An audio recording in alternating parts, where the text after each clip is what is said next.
CNN Plus. Got to talk about CNN Plus. I mean, this came out of nowhere as far as I know. In other words, I'm not in the loop on any of these stories despite my affiliation with CNN, and I was not a part of CNN Plus, although I did conduct an interview with Scott Galloway.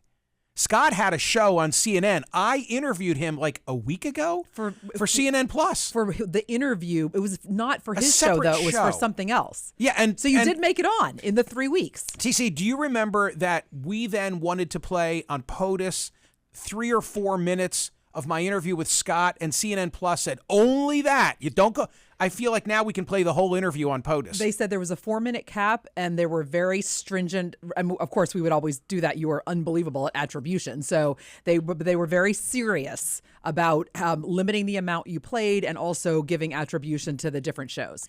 So I went with the CNN coverage at Smerconish.com, the newsletter. CNN Plus, the streaming service that was hyped as one of the most significant developments in the history of CNN, will shut down April 30, just 1 month after it launched. Customers, that would include yours truly, who paid for his own subscription, will receive prorated refunds of subscription fees. A lot of questions. What happens to Chris Wallace? You know, I saw that on Fox last night, they were all sort of jolly stomping over their old colleague. Does he now become the 9 p.m. person? I mean, they've got to use him somehow in the CNN orbit, I would think.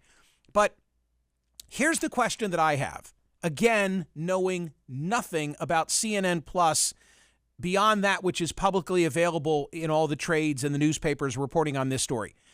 The question that seems to be Discovery and the new management and ownership folks, they foresee a streaming future.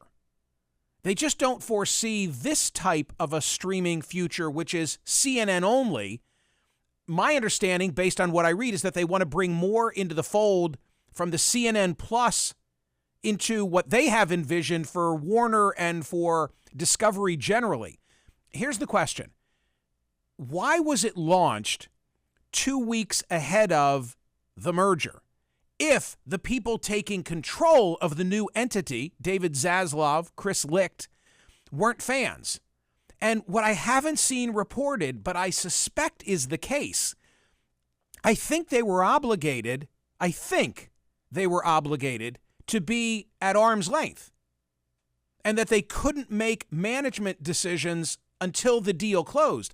Because if their hands weren't tied, don't you think that they would have said, hey, hold off on the announcement because we're not in for this? That's the big question that remains in my mind. Why was CNN Plus ever permitted to launch if, meet the new boss, same as the old boss? Apparently not.